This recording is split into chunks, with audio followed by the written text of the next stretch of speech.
Hi hello കൂട്ടുകാരെ, നമ്മുടെ വൈകുന്നേരങ്ങൾ എത്ര മനോഹരമാണെന്ന് നോക്കി. ആരോ വരച്ച പെയിൻറ്റിങ് പോലെ ആകാശത്ത് എന്ത് ഭംഗിയല്ലേ കാണാൻ.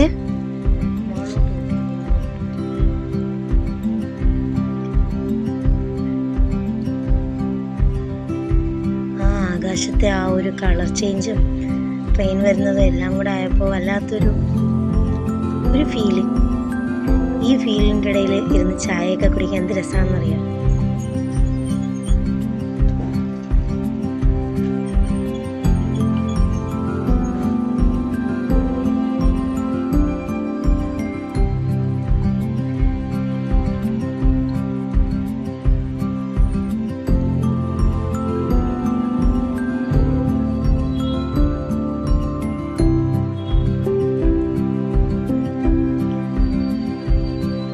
പിന്നെ വണ്ടി പോകുന്നതൊക്കെ നോക്കി ഇരുന്ന് ഒരു ചായയൊക്കെ കുടിച്ചു. അങ്ങനെ ഇന്നത്തെ കലാപരിപാടികളെല്ലാം തീർന്നിട്ട് ബൈ ബൈ, സീ യു.